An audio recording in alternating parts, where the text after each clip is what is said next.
very good afternoon to everyone. I, Khushi Srivastav, student of TMA Media School, welcome you all to the Vibrant India series, episode 55. I also welcome all our viewers who are watching us live on Facebook. Vibrant India series is an initiative of DMA Media School for celebrating 75 years of India's independence. This series will be a year-long exercise. As part of this series, we invite inspiring personalities for online talk, interview, and interaction with our students. Invited personalities for this series are from all walks of life and from all parts of the country. And today, our special guest is Professor Roop Rekha Verma, former Vice Chancellor of Lucknow University and social activist. We welcome you, ma'am. I would like to take a moment and introduce Metropolitan Education to our viewers. Metropolitan Education is an E-grade premier educational institute affiliated to Guru Gobind Singh Indraprastha University, New Delhi, and approved by the Bar Council of India. The institute offers BBA, BLLB, BBLLB, and BHMC programs.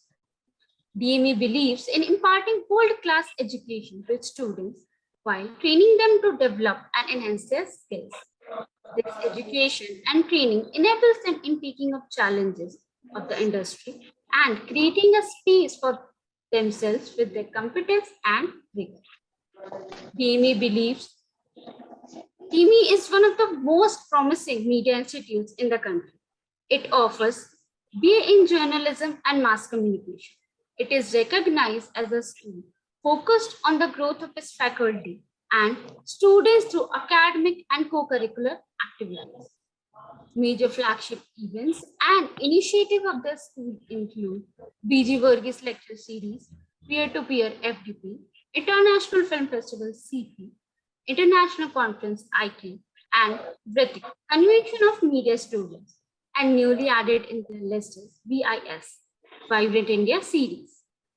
It is our privilege to introduce to you the personality of episode 55 of the VIS. Guest of the day is a personality radiating motivation and knowledge. Professor Roop Rekha Verma was former Vice Chancellor of Lucknow University. She has also been a recipient of the Commonwealth Academic Staff Fellowship from Oxford University. Professor Roop Rekha has delivered lectures and presented research papers all over the world. She is a prolific writer and has published more than 4 dozen research papers in various books and journals in India and abroad. Her publications include Philosophy of P.F. Stroughton, co-edited with Pranab Kumar Singh, published by ICPR in 1995.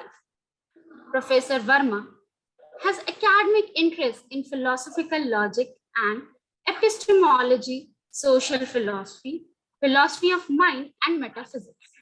She has been nominated by the Government of India as executive member of Aligarh Muslim University, Mahila Samakhya, and in the academic committees of NCRT, Bhatkhande Music University, and UP Social Welfare Board. Professor Roop Rekha has occupied higher advisory positions as honorary advisor, ICPR, and member of UGC Philosophy Panel. Professor Verma is also a well-known social activist and has intervened in several dozen cases of violence on women and communal violence and fought for justice for the victims. I now request the technical team to source some glimpses from her life.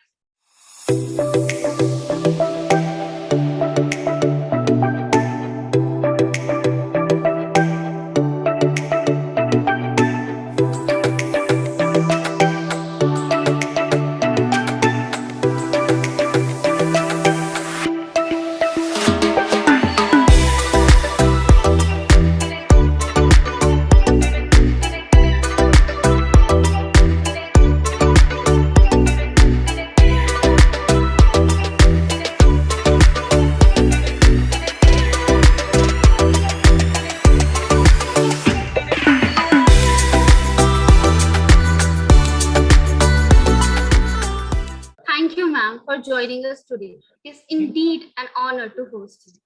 I now request Dr. Manasvi Maheshwari, Associate Professor, DME Media School, to welcome the guest. Thank you, Khushi. Welcome everybody to episode 55 of Vibrant India series.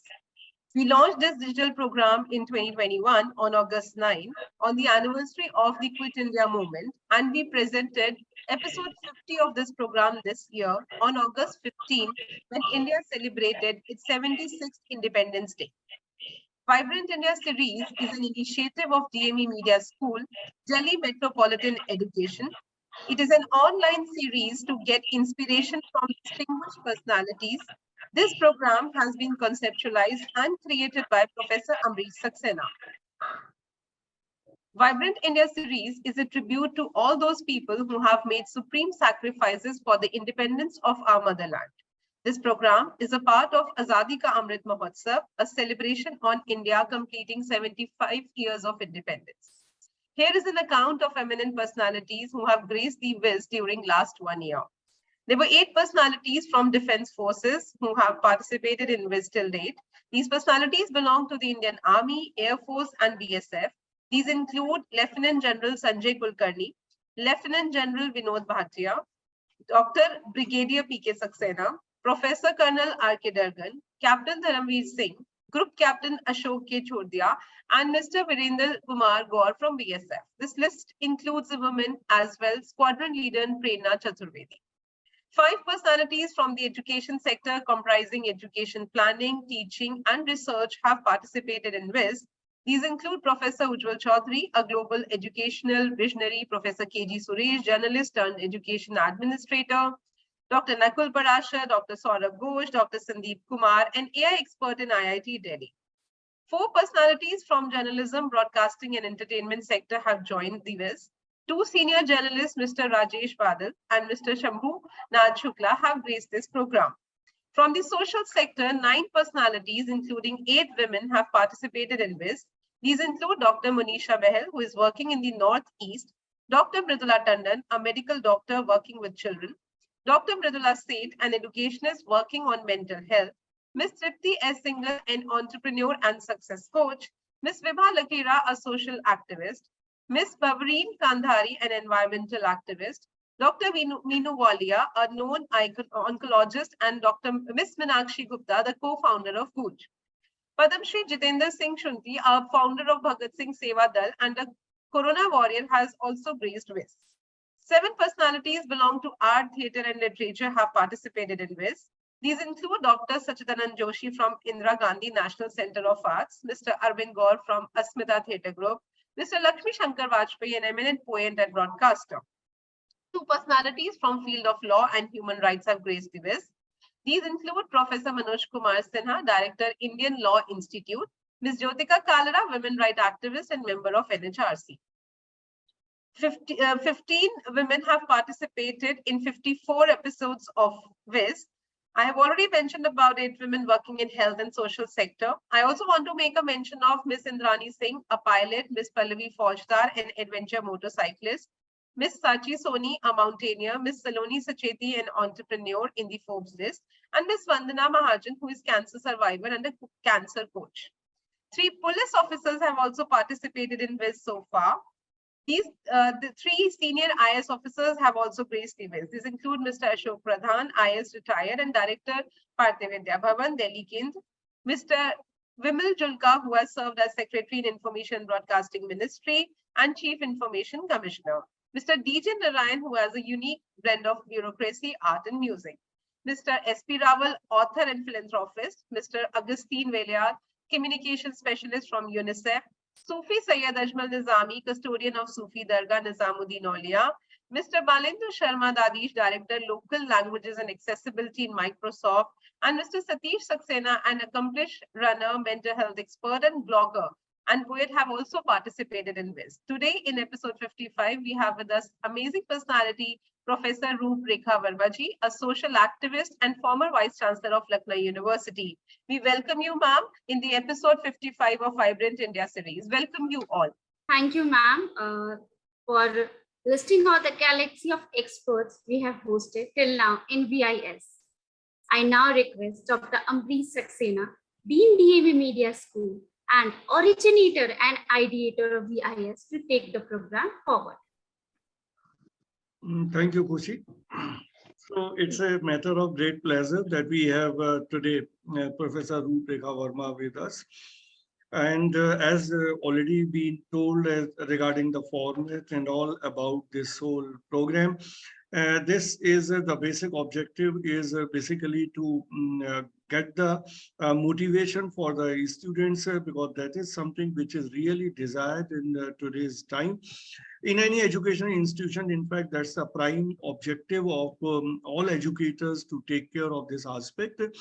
Besides classroom teaching, a lot of teaching or a lot of learning takes place outside the classroom. So we have to devise such kind of mechanism wherein students can understand their role in the society, wherein they can understand what all they are supposed to do, not only for their growth, but for the overall well-being of the people in the surroundings. So that's the basic idea. And what we have tried to do in this series, we have tried to invite all such distinguished people who have made a difference in the society. And that we have tried to look into as to what work is being done by some illustrious personality on the ground. It's not that's what position somebody is acquired, but it's basically the work that is being done by the people on the ground. And we all know that there are hundreds of people who are working for the well-being of the people, for the welfare of the society. So Professor Roop Rekha Verma is one such personality, and we all know the kind of work that she is doing besides her role that she performed as an educator. But then at the society level, at the basic ground level, she is doing a lot of work in the welfare of the people, in sensitizing the people. So that is how we requested her to be part of this program, and we are really grateful to her. Then she agreed to our request. And as this format of this program goes, after this initial segment, the introductory segment, we will enter into the second segment.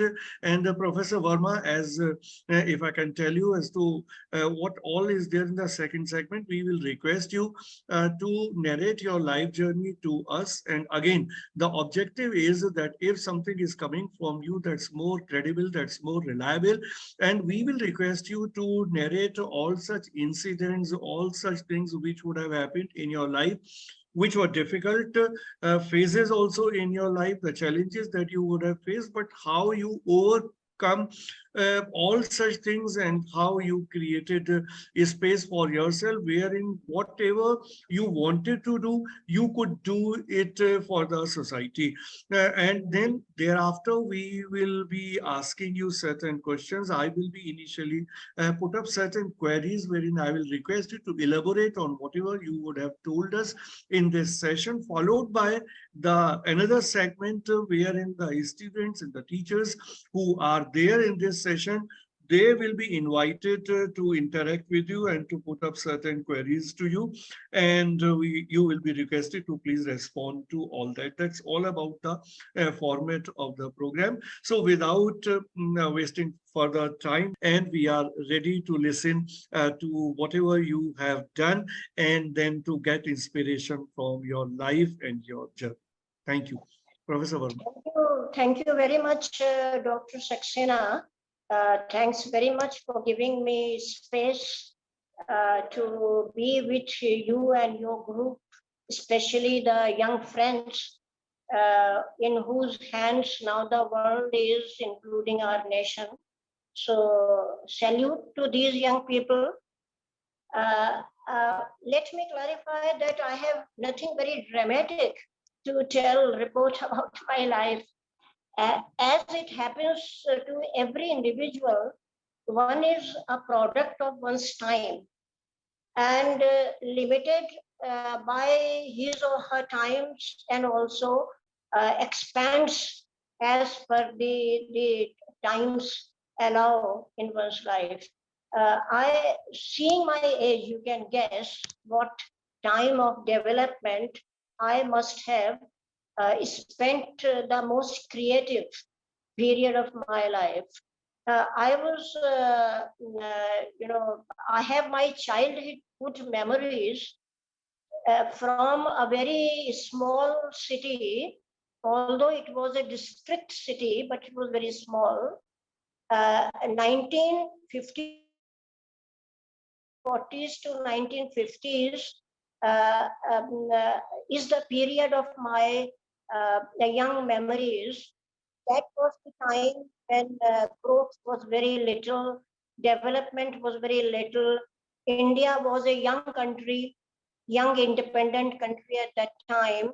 As you and my young friends may be knowing, that we gained nationhood only in 1947. I was born in 1943. I don't remember anything about the freedom struggle, much too small at that time. But since that time, I could understand things, the discourses, and the atmosphere outside around me. I found it filled with idealism, the desire to do something for developing country. It was a time of lots of hopes, with lots of backwardness, but with lots of hopes. That was the time I grew in, and the place where I had my childhood memories and basic education. That was a undeveloped city. There was only one good, worthwhile school, government girls inter college, supposed to be very, very ordinary school. I got my education there. I did not come from the stream of English medium education or from some sort of elite school. So I had very ordinary surroundings. My family was an ordinary, and uh, the living standards at that time were very ordinary. One could at that time see a lot of poverty, very uh, difficult type of poverty and backwardness around oneself. So that was the context in which I grew.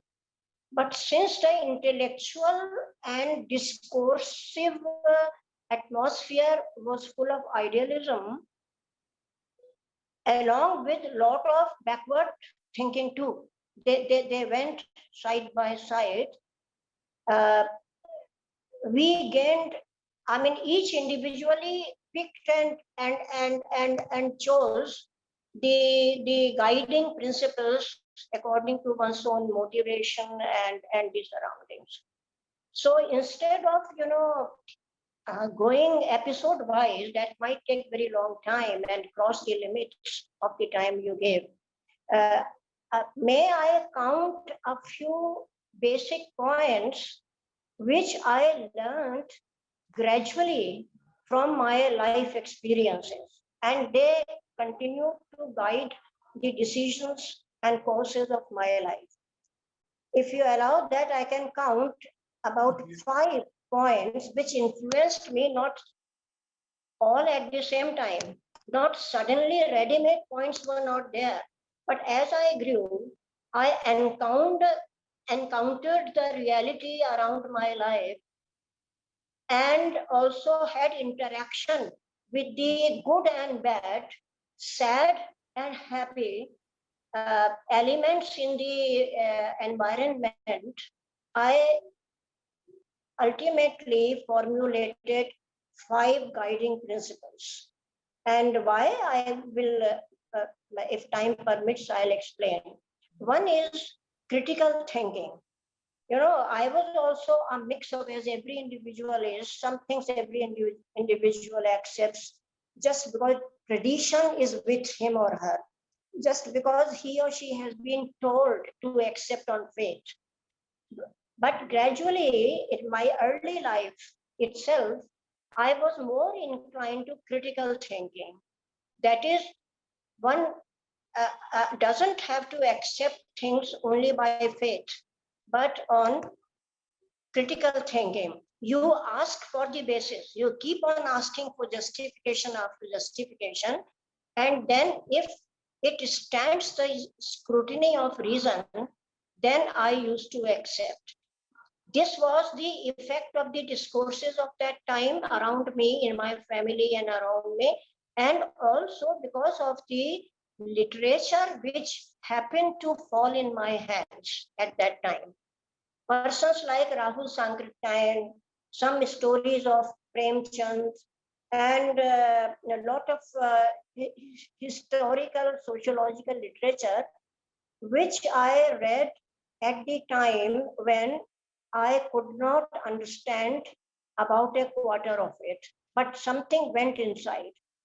Secondly, it was combined with the feeling of giving priority to those aspects while making a decision which are favorable to greater good of society.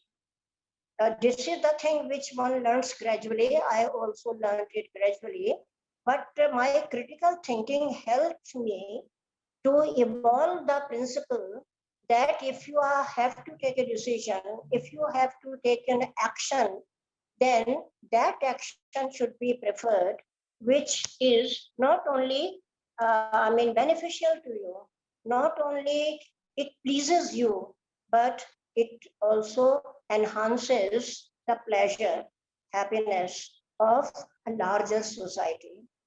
Likewise, as I go on, I can take the other principles, but I tell you that some episodes which happened with me, when girls mature, there are some changes in the body. That was the time of very backward thinking, very stereotypical thinking about not only women, about the so-called low caste people. The hierarchy of caste and religion was very rigid, even though I could see in my life around me that the religion-based hatred was not that sharp. There were conflicts, there were disagreements, but then there was some sort of bond also. So always disagreements were accompanied by the eagerness to join hands. This was the atmosphere which I got, and the aspect of joining hands was so powerful that I also chose it as a guiding principle in my life. But that was more pleasant. That was more peace giving. So that also came a crucial point for me. And then gradually I learned that the failures, the defeats make you temporarily very, very unhappy, and you think when you are in tender age, you tend to think that life is limited to that, and everything is now ruined. But gradually, I learned that life is much larger than a few defeats. One learns it very gradually, and I also learned it painfully. Many times I faced defeats. Many times I thought I did not behave in the way which would bring the respect for me or agreement with me. And I felt very sorry. I was depressed.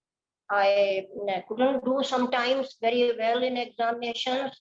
I could not satisfy my, peer group with my behavior. Each event like this brought great sadness, and many times the thought came to me, like it comes to every person of immature age, that now that is the end of life. And one should not now desire to live. There have been periods in my life also, but then I learned that life is much larger. And this is the message I want to give to the young people also, that these one-time defeats and maybe a series of defeats or maybe a one-time defeat, they are really not everything in life. Life is much, much larger. And as you proceed in life, there is an unshaped, arena, an unshaped field before you. You can mold them in your direction. You can really shape it and transform it into your success. So never think that a few defeats are end of the life. And I would also say that this faith versus critical thinking. I think faith is needed by everybody only then, but it should be given preference only as long as it gives you some personal solace. It helps you to come out of crisis. It gives you more strength to fight on ground. I tell you, there was a very bad period in my life, not in tender age, but in quite a mature age, when a group of people who were ideologically averse to me, I mean, they believed in divisive social thinking based on religion and caste. By that time, I was in my mid-20s, and they interacted with me. I disagreed, and they made hell for me. Distributed pamphlets assassinating my character. They disturbed my departmental work. They spread lies about me. It went on, and 2 court cases against me on false charges. I want to tell my young friends that that was my first encounter with human evil. Before that, I was living in fool's paradise and with a false confidence that I can, with my goodness, I can win over any evil, any bad person. I can transform a bad person into a good person by my goodness. That was shaken at that time. But then I resolved to fight it out. I fought the cases. I clarified my position. I stood on my ground into the preference of composite culture of our country for a culture of friendship and unity rather than division on the basis of gender or caste or religion. It took long time. I was called names. I was isolated. But then I thought that not only I have to stand in society's eyes, but before that, and more fundamentally, I thought that I have to stand in my own eyes also. I had to meet myself in my own eyes. So I will not run away. I thought, I clarified, I stood on my ground, forcefully argued for my, ideology. And with 1 year's fight, I got victory on all fronts, legally, socially, and that made me very strong. I narrated this episode just to tell the young friends that the challenges will be many. If you disagree people on some crucial points, you may be harassed, you may be maligned, but you just see whether you can fulfill your own standards. And if you stick on the ground of your own conviction, and before you stick to the ground on your own conviction, if you have also scrutinized your own conviction and you think it is morally correct, then you will win.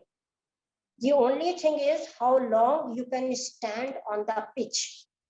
So don't take defeat because others are challenging you so easily.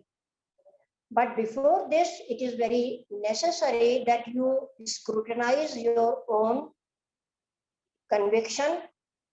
If and for that scrutiny, my parameters are that it stands critical scrutiny. Number two, it is more beneficial for a larger society, beneficial in the terms of doing morally better in larger society, which further can be unfolded as saying that it gives larger number of people, and the aim is to every person in the society more dignity, equality, and availability of rights. If these things are served by your conviction, I think if you stand the ground, face the challenges which temporarily come in your way, then you are bound to succeed and your self-respect will be increased. And that self-respect gives you the strength to fight on. I don't know if there is no time, but may I mention my experience about working on gender equality. For very, very long time, I'm working on that. And there was a time when if I try to meet a victim of domestic violence or harassment, sexual harassment at place of work, at my site, people will comment, "ये घर तोड़ने वाली आ गई." Homes. This was the general, thinking of people. But gradually, I, stuck to my ground. I was a little, it gave me a lot of pain. It made me sad. Many times I lost sleep at night because of these bad words. But then in public, I wore a strong face. And I did not stop my work because of these comments. With lot of, what should I say, control over my own discourse, I tried to convince them why it is good for everybody, even for men, to have sharing and the type of humane qualities as are generally attributed to women. The general discourse is that women are very tolerant, sacrificing, loving, etc. Why not men? Men are not bad by nature. They are not ferocious by nature. Nature has not made them ferocious. So I started talking from the viewpoint of men. And in about 4 or 5 years of struggle, many of those people who used to call me a home breaker, they came for help in their own families. So another message which I want to give to the young friends is nothing solid which a change maker in society, positive change maker in society comes very easily in hand. You have to strive hard, stick to your ground, have self-confidence to that you are not doing wrong, but you are doing something better for society, and you will win. I think this confidence and this confidence comes when you have yourself undergone a critical scrutiny of your own ideas. If you think that you are on good ground, morally high ground, then these difficulties are temporary. At that time, they look the end of life, but they are temporary. And I tell you, later on, you, number one, get so much satisfaction for being useful to society.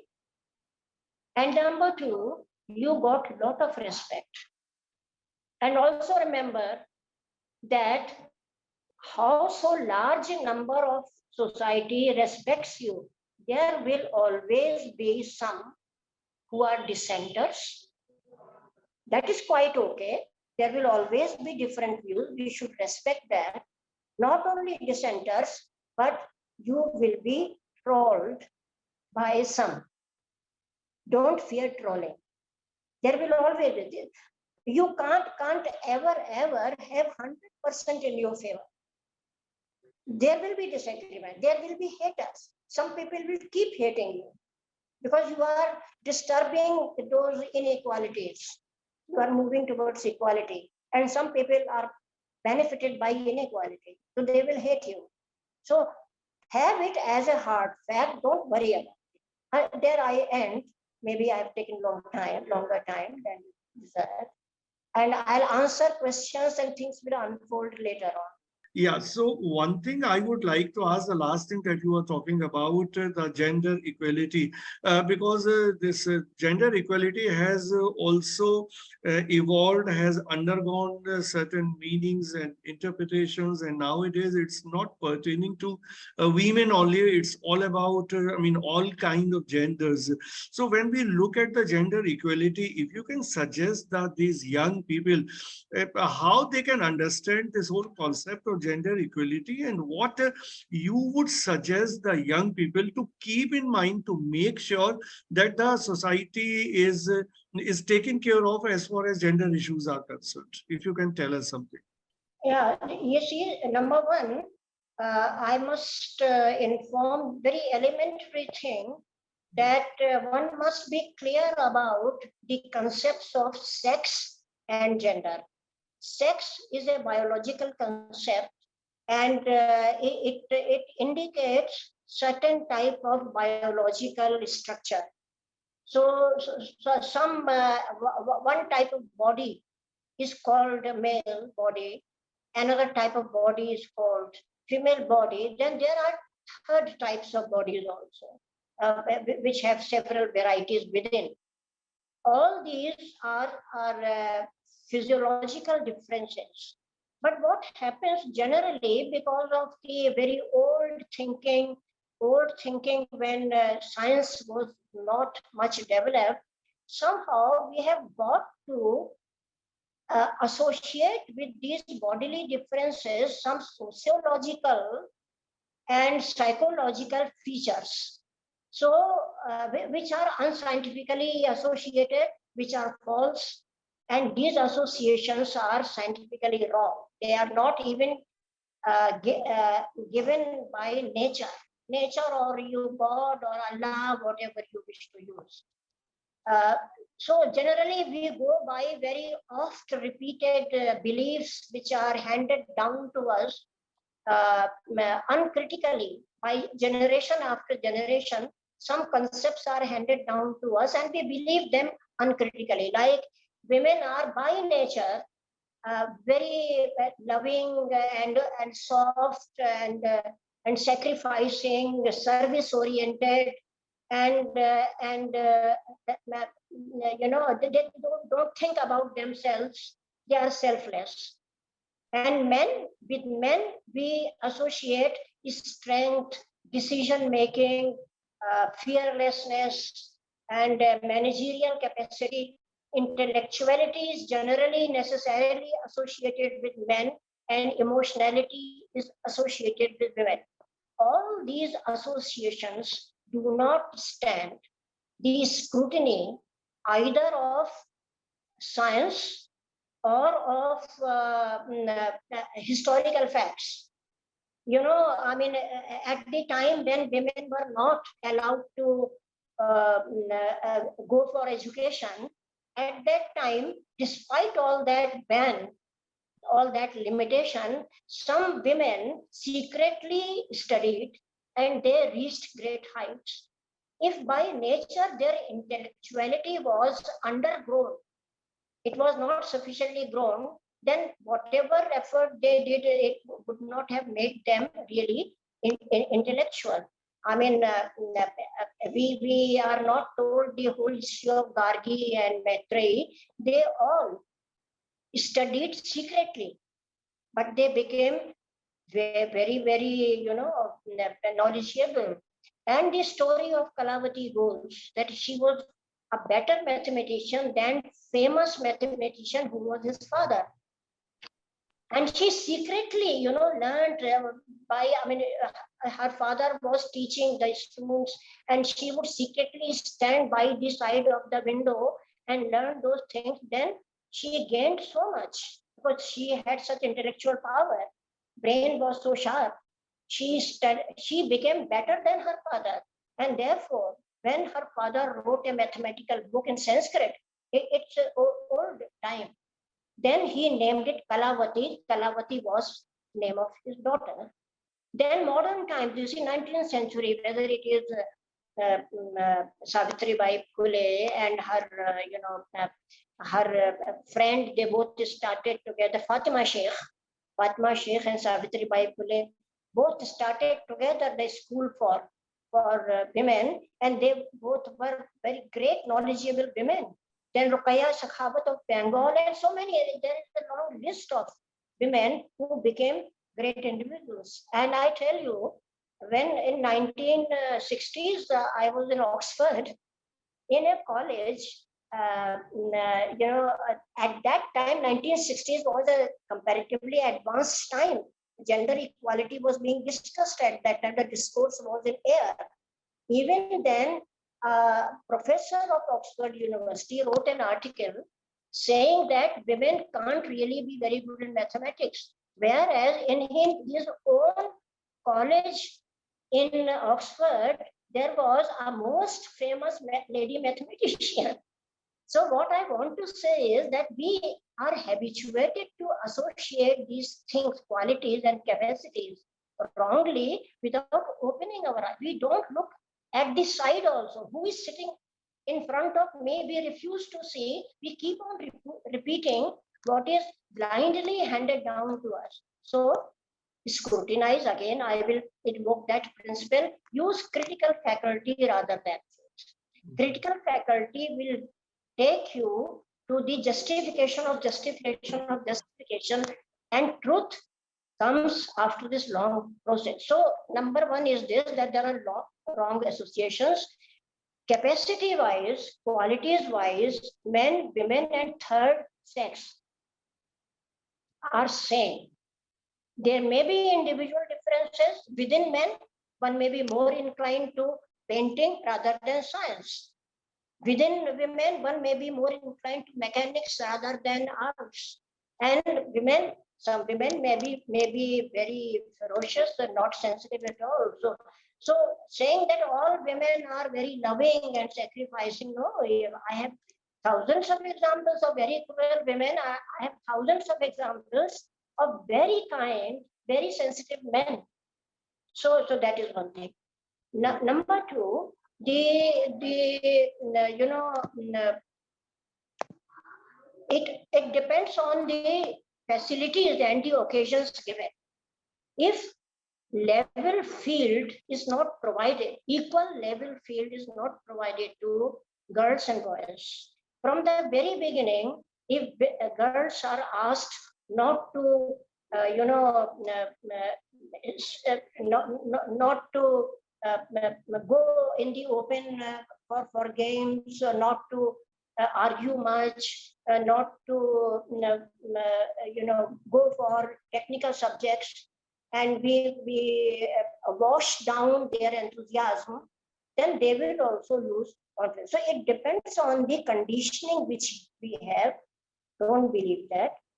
And thirdly and lastly, I would advise that I would like to caution that never take the gender equality talk as a talk of taking a historical revenge. No, we don't want to take revenge from men. We don't want to say that for many centuries we have cooked food, now you cook food. We don't want to say that for so many centuries we have looked after children, now only you look after children. What we wish to say, gender equality means, let us start now. Forgetting about past, let us start now a world of sharing. Let us share income earning burden also. This burden is only on men. Why should they alone have this burden? And you know the pain and the sort of insult they face if they are not able to find a job. My heart goes out to men also, that they exclusively share this burden. It is expected from men mainly that they are the bread earners. Why? So both must have all the duties. They must share at home, outside. So gender equality is a matter of, it is a maxim of sharing in all walks of life, within household, outside household, in politics, in nation making, in education, in health sector, everywhere. So let us walk hand in hand and Uh, respect each other. yeah. Respect each other and love each other. Thank you, Professor Verma. One more thing I would like to ask, the thing that you talked about, the problem that we have in our society based on religion and faith and all.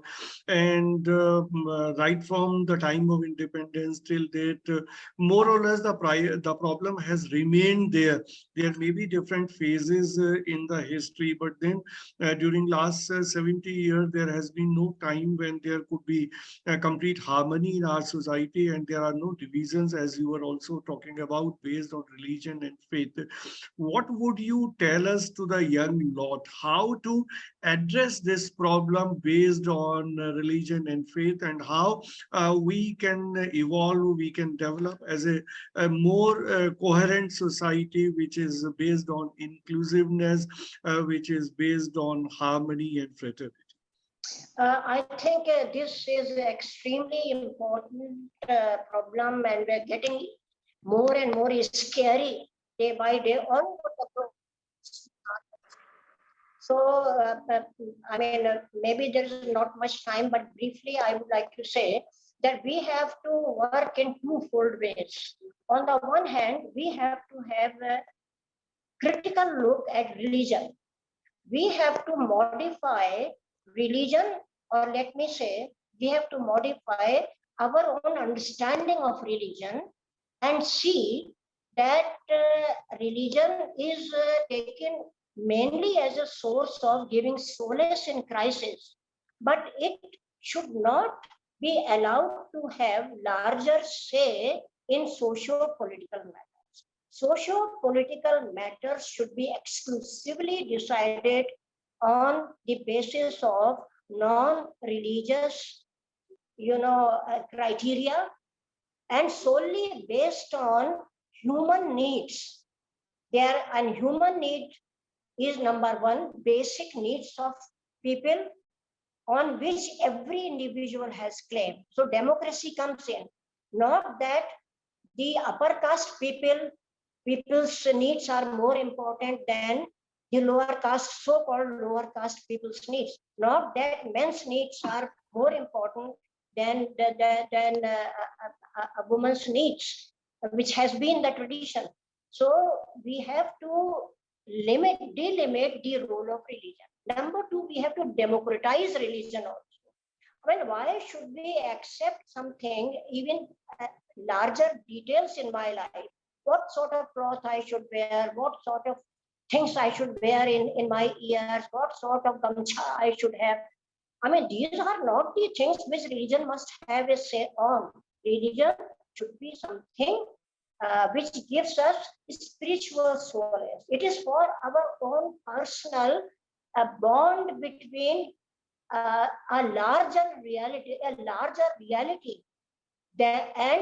we individuals. So I take religion as a source which expands my ego, which transports me from my limited surviving existence, animal existence, to a larger and much more, liberal existence. If religion is invoked for divisions, for killing, for hating, that is not religion. So we have to redefine our own consciousness of religion. Religion has never stood for division, but human beings have always used it for division. Religion has never stood for narrow self. Rather, it has been mainly expanding self and identifying it with the whole universe, Brahman. Say Tadatmya. So if, and all religions, Islam, Hinduism, Buddhism, Confucianism, all Christianity, every religion. So if a religion, if your politicians or dharma gurus or whatever your parents hand down religion to you in the form which has a smell of hatred, which divides you, which narrows you down, which delimits your sensitivity, reject it as saying it is not a religion. You have to identify. Number one. Number two, socio-political problems should be independent of religious identity. They should be same for everybody. And especially it is necessary for a democracy. And if there is no democracy, there is no equality agenda. So that is briefly what is my understanding. That's why you have to turn over the pages of history of not only Indian history, but history of whole mankind on the globe, and then find out which have been divisive phases. I mean, burning of Bruno, giving poison to Socrates, and Galileo history. On the other hand, there was Louis Pasteur. There was that doctor who went in Africa to find a cure of this killing disease, and he himself became victim. He sacrificed his life. So it is up to us. What we take from history, we take divisive things, we take hatred from history. History is full of that too. But then history is full of sharing, love, standing for each other, crossing the boundaries of religion and nationality. So it is upon you. You have to decide which pages you follow and which you reject. Thank you, Professor Verma, to explain it so vividly, so clearly, because these are really the issues which everybody finds difficult to address, and particularly the kind of environment that we are living in. That's a problem for young people also to understand this problem so analytically, so critically, as you have been telling us that we have to develop the critical thinking. So you made it so simple, so clear. Now, moving on to the last segment of the program, I will request the students who are there in this session to please open their camera, those who want to ask questions, and please ask your questions. Also, the teachers who are willing to raise certain points, they are also requested to please come over and put up their queries. Yeah, Dr. Sumedha, please ask your question. Hello, good afternoon, ma'am. Hello, good afternoon. How are you, ma'am? I'm just surviving, alive. Okay. Ma'am, actually, you were talking about the importance of critical thinking in individual's life. So I also wanted to understand what is this extent of critical thinking? To what limits we should be critical? What is your viewpoint on this? I'll take an analogy of giving donation. Someone asked me how much will you keep on giving donation? So I replied, until I become penniless. Similarly, critical thinking until you reach a point where there is no source of further justification up to that point. You keep on asking justification for justification. And then you will find, and then it has to be joined, as I said earlier, when you find that here is a justification, which is welfare oriented also, which is morally good in terms of democratic values, which means welfare, happiness, and human rights for each and every individual. If a view, if a tenet is helpful for that, accept it, stop critical thinking after that. Okay, ma'am. And also, if you could share 4-5 mantras of how critical thinking can lead to individual growth. Individual growth. What happens is that every individual has so many things around him or her. Yes. So many views, so many forces shaping his or her mind and heart also. What is, touching my heart, what is not touching heart. There are thousands and lakhs of forces working on individual's mind and heart. So if you don't keep your critical faculties alive, it needs a lot of, intellectual power, but if you keep doing it, you will be trained in that. you can fall prey to very harmful ideas. You know, lot of what we say pakhand in Hindi, lot of wrong rituals, which used to accompany women earlier, lot of, harmful things.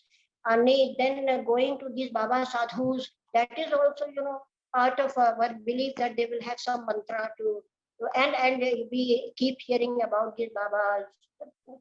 There are many, many examples where young people and also old fall prey. They become victim of wrong people, wrong ideas. They then fight with each other and carry on infecting with those ideas. So that's why I think you have to ask whether it has any factual justification, if it is a factual truth, and number two, if it serves society better or divides society. So these twofold criteria, I think, should always be asked. You can't go, for one question, you can't spend a whole life, I know, justification of justification. But when these two criteria are met, you can stop after that. Okay, ma'am. Also, if you talk about your life journey, then what were the major challenges you faced? If you could just encapsulate them in 5 lines. Well, gaining confidence, I was the youngest sibling, so I always thought that I have to be dictated, I have to be told, and I can't take initiative. Very gradually, I had developed confidence to take initiatives. Then there are very small things also. My handwriting was very bad. So all my teachers used to tell me that you write very well, but you are very bad in handwriting. I used to make my notebooks very dirty. I used to spill ink, etc. So one had to overcome all this. Then when you become a teenager and a puberty period, lots of, my time was very backward. In my time, very few girls were sent for higher education, all that. So one has to keep, asking for the rights and framing the strategies to you can't revolt all the time against your parents, but and the society. But you have to then make strategies, prove yourself, and gradually. I have also gone a few steps backward and then forward. Just happens, but I'm happy that in those respects at least, society is much better now. My younger, girls and boys do not have those challenges which used to have at that time. Yet there are new challenges. I understand there are new challenges. A lot of, explosion of information is there, and a lot of misinformation also is there. So that's why this critical thinking, misinformation, to sieve out misinformation. Yeah. Thank you so much, ma'am, for answering my questions. Yeah. So, is there anybody else, any student or teacher who want to ask question? Yeah. Saima? Ji, sir, I wanted to ask a question. Thank you so much, ma'am, for enlightening us and for such a special session that you've given today.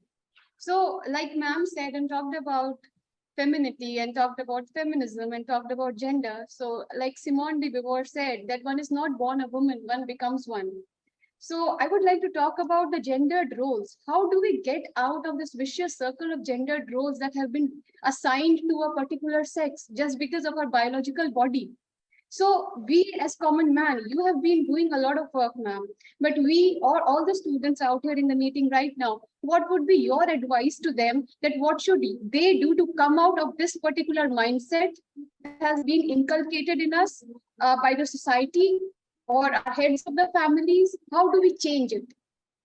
Saima, there cannot be one formula for everybody, because this is the type of problem which is so much intertwined with our lives and with our the time of the thinking, or rather reverse thinking of the time, that there cannot be one formula. If I tell one formula for a girl in Lucknow, it can't work in an interior village. So what has to be done? Number one is to, if possible, get associated with some such group which is good in discourses about these issues. If you are in association with that, you will have you will come to know a lot of opportunities and possibilities, and then you can choose which direction it is possible for you to go. Everyone can't take the same direction depending on one's own situation. So one has to do, number one, get associated as much as possible. Try to read that literature which is written on this in simple terms, not very difficult ones, not very academic, but the simple literature like our own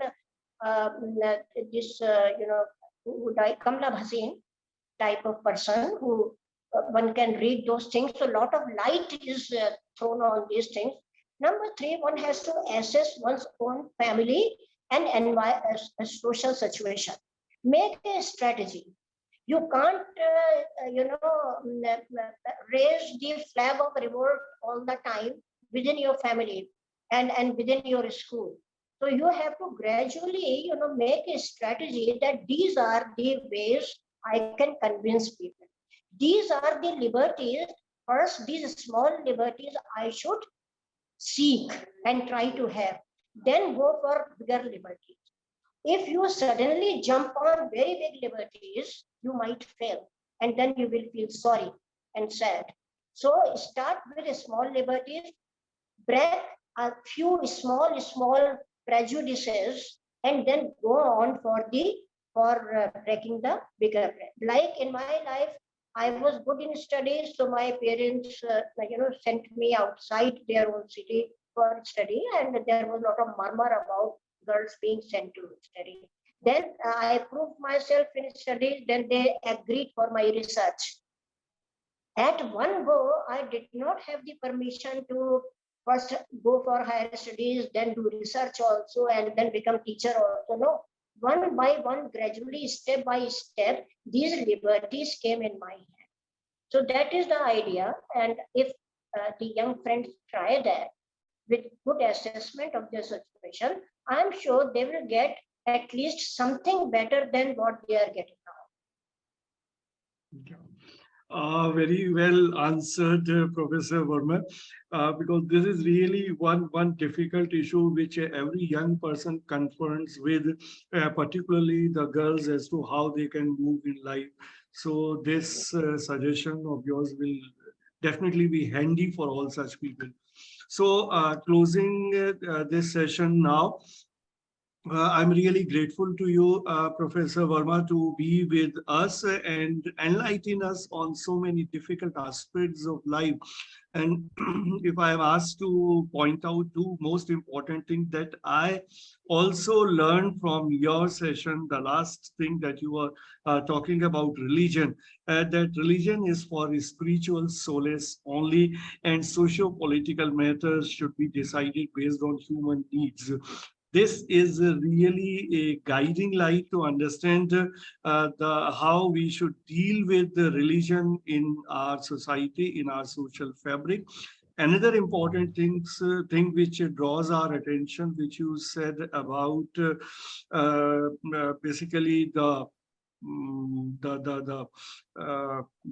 gender equality, that we should believe in the whole concept of sharing, instead of settling scores as to who will be greater or how the due space is to be found by doing certain acts, but instead we should all go for creating a society which is more equity based, which is based more on sharing and exchange. You talked about the composite culture of our country, which is really understanding that is really needed at this point of time. And regarding ideology also, you said that one should stick to one's ideology because that gives you conviction and that gives you confidence to stand by that and to act as per your ideological beliefs. You also talked about the caste related problems in our society and how we can get rid of this. And then also, as all young people are there in this session, and the things that you told them, how to learn from the defeats, because as you said, life is larger than few defeats in life. So defeats are not the end of life. One should always strive to do something better. One should always try to come out with whatever problems or challenges in life. So this is really inspirational for everybody, to all the students and the teachers who are in this session. So I'm really grateful to you from the core of my heart. Thank you.